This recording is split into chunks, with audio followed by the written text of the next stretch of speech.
También pedí una oportunidad, su señoría. Tenía 16 años cuando ocurrió este accidente. No cometí ningún delito. No soy ningún tipo de asesino. En una corte de Michigan, Travion Smith, de 18 años, negó ser asesino.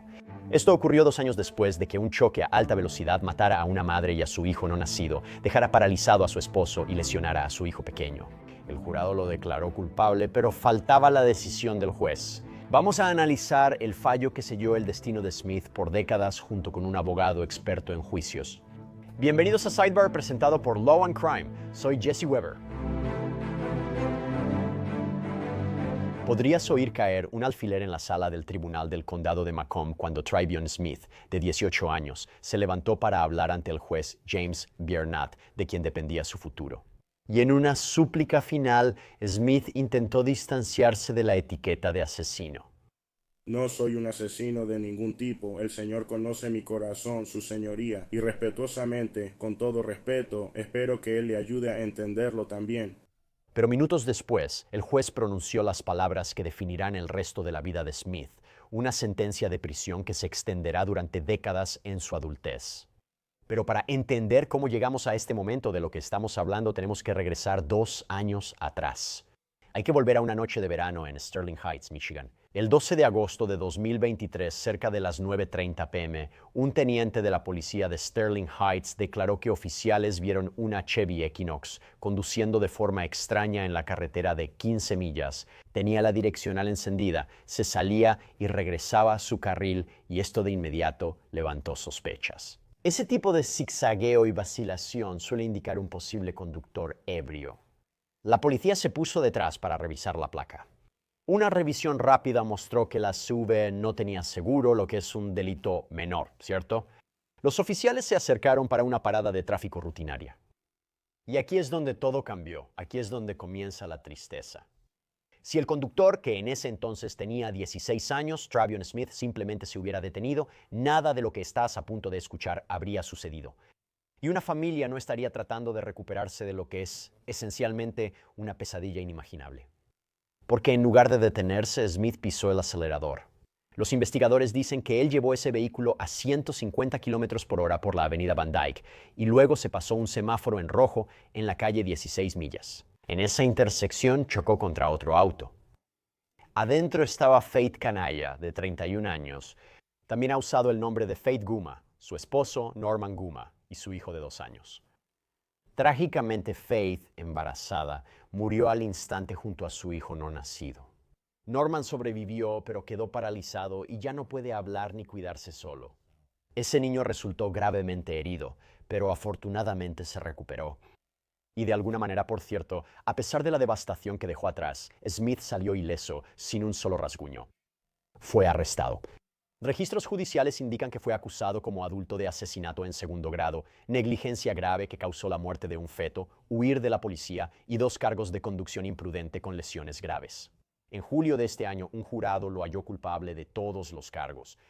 Y después del veredicto, el fiscal Pedro Lucido no se contuvo y dijo: "Esta vez un jurado ha hablado. Ya basta". El veredicto del jurado nos recuerda que cada decisión tiene consecuencias que trascienden el momento.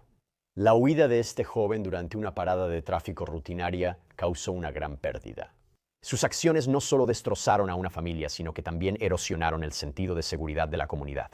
Nuestra oficina siempre buscará justicia para las familias que viven estos eventos innecesarios y trágicos. Ahora, según un comunicado de la oficina del fiscal del condado de Macomb, la Cámara de Representantes de Michigan en realidad está revisando un proyecto de ley para aumentar las sanciones para las personas que se niegan a detenerse ante la policía. En ese comunicado, Lucido habló de la legislación pendiente y señaló que huir pone en riesgo vidas inocentes.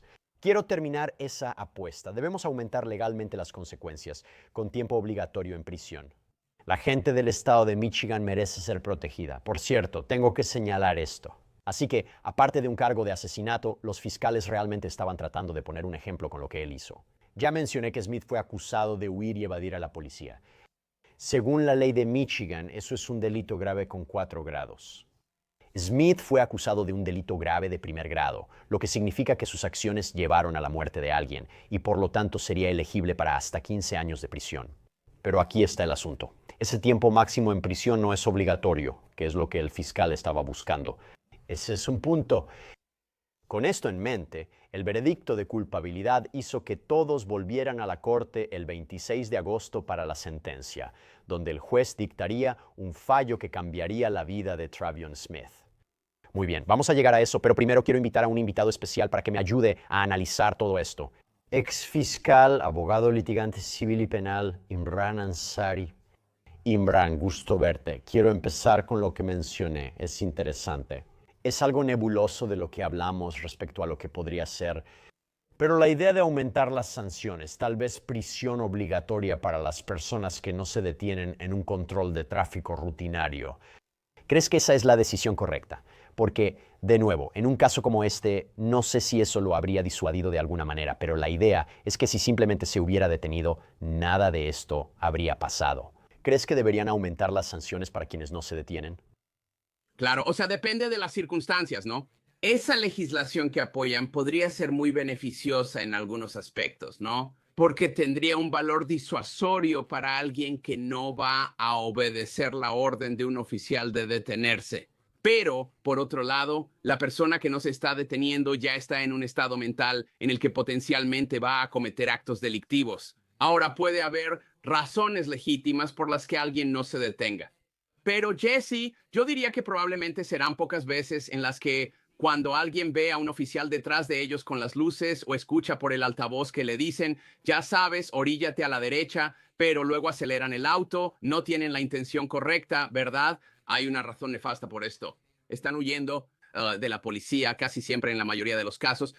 Entonces, sí veo el beneficio de que se implemente esta legislación porque le da a las fuerzas del orden y a los fiscales la capacidad de procesar a alguien que huyó de la policía de una manera más rigurosa o estricta.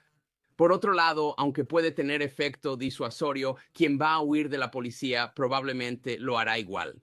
Y hablando de este caso, ¿cree que fue apropiado acusarlo y juzgarlo como adulto, dado lo que ocurrió aquí? Y cuando hablamos de cargos increíblemente graves como asesinato en segundo grado, ¿cree que esa fue la decisión correcta? Creo que en este caso en particular sí lo fue, porque los fiscales y por supuesto luego el tribunal, al considerar la solicitud para juzgarlo como adulto, estaban viendo las circunstancias, ¿verdad? Él huyó de la policía y eso tuvo consecuencias catastróficas para esta familia. ¿Sabes? Hubo intención, no se necesita intención para un crimen así. Y básicamente acabó con una familia. Una madre y su hijo no nacido perdieron la vida. El padre está paralizado y en un estado de salud horrible. Y ahora tienes a este niño pequeño que realmente va a crecer en un hogar fracturado. Así entiendo la decisión. Y sí creo que si vas a acusar a alguien como adulto, procesarlo de esta manera, presentar estos cargos, este es el caso apropiado. ¿Te sorprende que lo hayan declarado culpable de todo esto? Me cuesta encontrar cuál habría sido una defensa. Esta idea de que fue una mala decisión, pero un accidente. Y voy a poner un poco de lo que dijo su abogado defensor durante la sentencia, pero no, ¿te sorprendió este veredicto? No me sorprendió. Y este es uno de esos casos que como abogado defensor estás viendo y realmente tienes una batalla cuesta arriba en términos de defensa, porque desde el principio, Jesse, vas a tener esa reacción realmente impactada por parte del jurado. Van a estar enojados. Van a ver al acusado como alguien que fue muy insensible y muy imprudente con sus acciones, que le quitó la vida a estas personas y realmente destrozó a esta familia. Y no me sorprende que haya sido declarado culpable. No me sorprende que lo hayan acusado de esta manera. Y por supuesto, como abogado defensor, estás analizando este caso. Y si tu cliente quiere ir a juicio, a pesar de lo difícil que sea, lo vas a hacer. Pero fue un caso muy difícil para la defensa. Hablemos de la sentencia. Durante la sentencia, Smith en realidad habló en su propio nombre. En vez de aceptar toda la responsabilidad, él se defendió. Pero incluso antes de llegar a eso, ¿de acuerdo? Incluso antes de que la audiencia comenzara oficialmente, a Smith le hicieron una pregunta rutinaria pero importante. Estaba satisfecho con su abogado, esto es lo que dijo. Veo, le he pedido que hiciera algunas cosas por mí que no hizo. No sé qué está pasando. Al principio todo estaba bien, pero ahora no sé qué está pasando, pero he estado luchando mi caso durante 2 años, su señoría. He estado luchando mi caso desde que tenía 16 años. Estamos sentenciando, muchachos. Ya casi terminamos. No quiero que piensen que alargo esto. Ya estoy listo para terminar con todo, gente. ¿Está satisfecho con que el señor Herbala sea su abogado hoy durante la sentencia en este momento? Sí. Es el final. Depende de usted, su señoría. ¿En serio? Bueno, él es su tercer abogado. ¿Quiere proceder con el señor Herbala? Ah, sí, está bien, de acuerdo. Gracias, juez. Bien, entonces, primero que nada, ¿qué tan significativo es legalmente cuando un juez le pregunta a un acusado si está satisfecho con su abogado, si se siente bien con que lo represente durante la audiencia de sentencia? Y aquí tienes al acusado básicamente diciendo, bueno, él pudo haber presentado más mociones por mí y realmente no lo hizo. ¿Qué debe hacer un tribunal ahora? Bueno, ciertamente ves a este acusado siendo lo suficientemente astuto como para preparar un desafío a la condena y luego a la sentencia, ya sabes, tal vez alegando asistencia ineficaz de su abogado y también una posible cuestión de apelación. Sí, cuestiones de apelación, pero incluso antes de la apelación puede hacer que él obtenga otra abogado para presentar una moción para anular el veredicto y cuestionar la representación de su abogado desde el principio. Y ciertamente, luego en una apelación completa del caso, ese sería uno de los temas de apelación que él podría querer plantear. Así que claramente está dejando constancia en este momento de que puede que no haya estado completamente satisfecho con la representación. Eso podría ser causa de apelación y mociones postjuicio. ¿Debió el tribunal frenar esta sentencia? Creo que dijeron que este era su tercer abogado, o el tribunal simplemente dice, escuche, entiendo lo que está diciendo, pero me está diciendo que siga adelante de todos modos, o está diciendo, ya sabe, es lo que es en este punto. Realmente no sé qué se suponía que debía hacer el tribunal aparte de continuar con la audiencia. Sí, y Jesse, haces un gran punto sobre esto. Ya sabes, él tuvo varios abogados, siendo quizás su tercer abogado en el caso. En algún momento el juez va a tener que simplemente detener eso con un acusado. Y si ahora ya hay una condena dictada, un veredicto de ese jurado, y ahora está en la fase de sentencia, no siempre se trata del acusado, ¿verdad? Sabes, tienes que tener justicia y cierre para esta familia. Y creo que eso es lo que el juez está pensando aquí. Dicen que si quiero plantearlo, lo haga en la apelación. Ellos seguirán con la sentencia.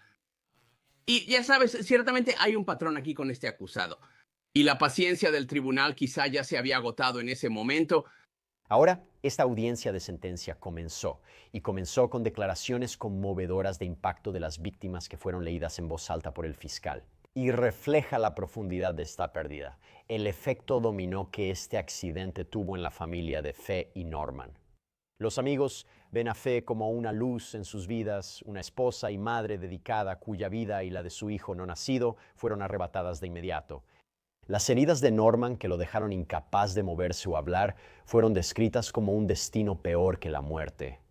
Su hijo pequeño perdió la presencia completa de sus padres en su vida. Y después de esas declaraciones de impacto, el abogado de Smith se levantó e intentó hacer cualquier súplica posible por misericordia. Pintó un panorama muy diferente. Fue un accidente, no un asesinato planeado. Nadie, quiero decir, he visto casos que son mucho más horribles que este, también en un asesinato. Travion es un chico de 16 años que respeta la ley. No tiene ningún antecedente, ni siquiera multas de tránsito. Travion nunca tuvo mala intención hacia la familia Kenaya ni hacia nadie más.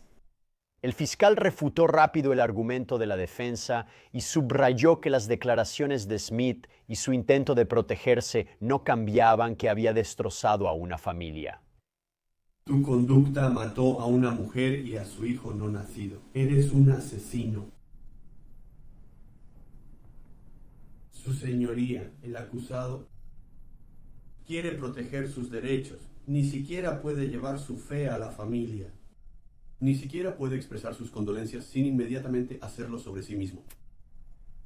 No debemos preocuparnos por esta persona en el futuro. Finalmente Smith habló ante la corte, y mientras ofrecía lo que podría considerarse una disculpa parcial antes de desviar la atención hacia sí mismo. Primero, me gustaría enviar mis más profundas condolencias a la familia Kanaya y le deseo a fe que Naya a Chris y Señor, he solicitado que mi abogado, mi defensor, presente una moción para preservar mis derechos y solicito respetuosamente que esto sea... Oh, perdón, su señoría, estoy un poco nervioso. No cometí ningún delito, así que no podía entender por qué pasó esto. De verdad, ni siquiera entiendo por qué me siguieron en primer lugar, su señoría. No soy ningún tipo de asesino. Luego pidió a la jueza desestimar el veredicto o concederle un nuevo juicio. Bueno, ¿qué pasó? El juez, en este caso James Biernat, dictó la sentencia. 25 a 40 años de prisión. Imran, voy contigo. ¿Crees que esa sentencia es justa? ¿Cuánto tiempo crees que cumplirá? No parece que nada de lo que él pudiera haber dicho o lo que su abogado defensor pudiera haber dicho realmente hubiera cambiado esto de ninguna manera. Digo, tal vez estoy equivocado. Sí, estoy de acuerdo, Jesse. La defensa tendrá que actuar tras las declaraciones de impacto de las víctimas, lo cual es muy difícil para un abogado en un caso tan emocional y con una pérdida de vida tan trágica. Sabes, en un caso como este vas a tener que intentar argumentar que fue un accidente, ¿verdad? Pero este es un accidente que está fuera del ámbito de la negligencia, lo cual los fiscales realmente analizaron. El jurado analizó este caso y estuvo de acuerdo en que esto va mucho más allá de un simple accidente y que fue un acto criminal, pero la defensa tenía poco con qué trabajar. Y luego tenías al acusado, ¿verdad? Que realmente no estaba ofreciendo mucho de una simpatía por la familia. Realmente no estaba mostrando mucho para indicar que sentía remordimiento por sus acciones. Y eso va a ser un factor cuando el juez finalmente tome la decisión sobre la sentencia aquí. Y eso es lo que vemos aquí. De hecho, quiero volver a ver la foto policial de este acusado. Y si ves la foto policial de este acusado, incluso en ese momento, justo después de esta horrible tragedia, él tiene como una especie de sonrisa burlona. Y creo que eso se ha mantenido durante el juicio, durante la acusación y en última instancia en la forma en que se dirigió al tribunal.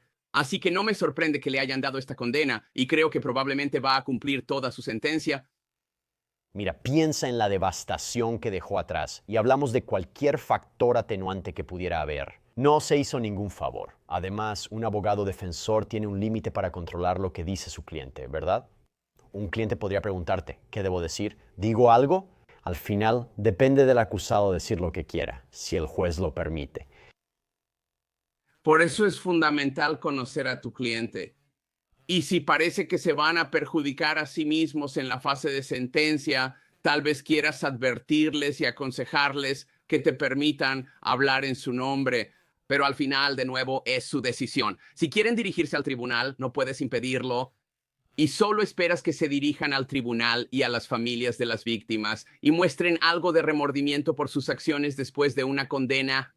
Sabes, ciertamente sí hay, estoy hablando en general, pero en un escenario donde vas a apelar la condena y mantener la inocencia de tu cliente, vas a hacer que él o ella se dirija al tribunal de cierta manera o que no lo haga en absoluto.